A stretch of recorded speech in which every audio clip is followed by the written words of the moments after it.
Hey guys, it's Kelsey. I'm back with another scrapbooking process video. As promised, this is the next Texas page, and I am finally doing the bubble wrap mixed media from the Scraptacular Cropping Club.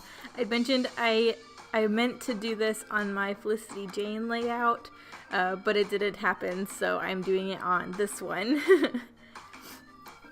I've been hoarding these papers. They're very, very good Independence Day, 4th of July type papers, so I was saving them for that type of page, but I was realizing as I kept looking at them that I don't have any of those pages coming up anytime soon, and while I still think they're cute and adorable, I wanted to use them because I feel like sometimes you buy cute things and you hoard them and you look at them and then you look at them for so long they're not cute anymore. So these are pink Paisleys. I think it's called Sweet Freedom Collection. And I wanted to add an additional challenge on top of the bubble wrap mixed media to basically try and embellish almost completely with that cut apart sheet. So the first thing I did was cut all the cut aparts apart so I would have the freedom to move them around. I pretty quickly come to the conclusion I want that flag on the right side with the buffalo on top, and everything else I move around until I'm happy with it. I think maybe I'll stack a few things on top and bottom of the photos, but I come to this conclusion where I move them to the side, so I just have this strip of cut aparts going horizontally across the page, and I really like how that looks, so that's what I end up going with. There's a few circular pieces, so I go ahead and use a punch to punch those out, and one of them just happened to land on one of those fireworks, and I really liked how it looked, so I moved the red one into the middle of a firework as well. But I'm liking how this is looking. I thought I needed something to border all of these cut aparts to sort of contain them. So I did grab an indigo piece of paper from the Indigo and Rose Gold collection by Die Cuts with a View. So I'm just cutting a strip from that and using my diamond border punch. So I have something to kind of keep all of those pieces together. I'm still having a really hard time with this Fisker's punch. It still gets stuck. I haven't done my maintenance on it yet, so it keeps getting stuck, but I'm out of wax paper, so I haven't been able to take care of that yet, so that took me a minute. But I like how that looks, so I'm just going to go ahead and glue everything down across the top of that border. I also kept the offcut of that border punch, which is that skinny strip of that indigo paper you can see there with the other cut aparts, and I'm going to run that across the top of them as well.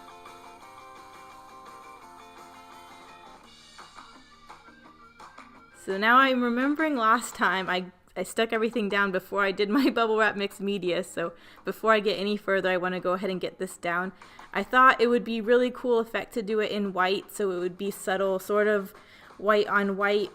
It looked really cool when I tested it out there, so I'm gung-ho ready to do it on my page. So I'm just going to mask off the stuff I do have stuck down so I don't get paint all over them.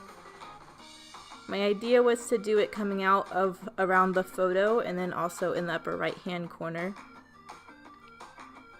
I think it turns out really cool. It's a really cool technique, but you can see it really well here. But as it dries, it becomes super, super subtle. It does look cool in person when you look at it, but it dried much more. And it was gesso. I think maybe if I used an actual paint, it would have showed up better, but it's very, very subtle in the end result. But I still like how it looks. I think it's a cool detail. It would have been really cool to do it in color. Desiree does this technique using rainbow paints for her photo that she showed us for inspiration when she told us about this technique. I think I was just too afraid because I'd never used bubble wrap before, and these were my only ones of these papers. I really didn't want to mess it up, so I think that's why I went with the white. I decided I was going to pop up the circles and the buffalo on some foam. I sped this part up a lot. It took me a while to get all of those pieced together. I just noticed everything was looking really flat because it pretty much is all just paper so far, so I thought it was cool adding some dimension to those few cut apart pieces.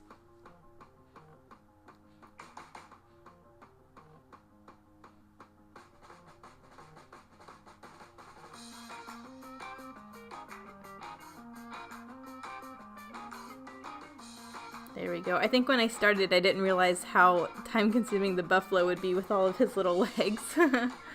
We got it done, so I'm sticking down the photo now.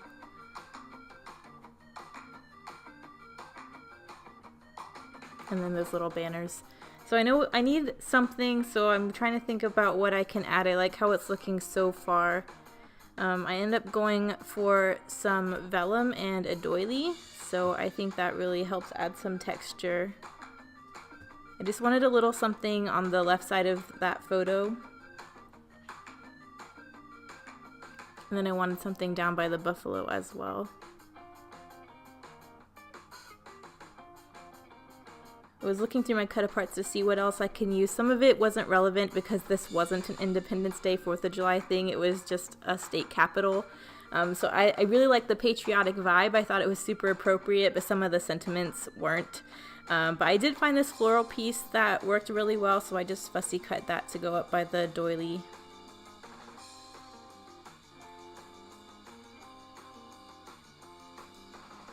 And then I also am going to mimic the doily down there behind the buffalo. And here's where I'm going with the vellum. I just thought it needed a little something behind the buffalo other than the doily. So I just cut a banner out of that vellum. And you'll see I also do that in the upper right hand corner towards the end of the page.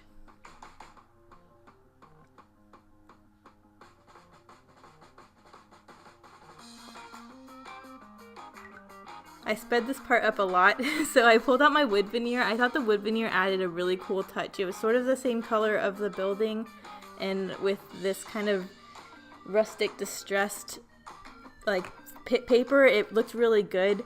I started with having the stars coming out from the middle of the fireworks, which I really liked, but it kind of made everything too spread out and was distracting my eye. So I decided to go back with some of the wood veneer arrows and tuck them in closer to the photo, and I like how that looks a lot better.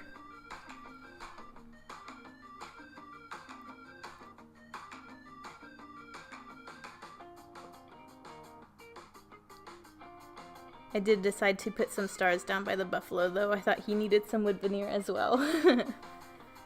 I was just going through all the cut aparts just to see if there's anything else that was relevant. I liked that navy banner, so I'm going to put that in the upper right hand corner as well as another vellum strip.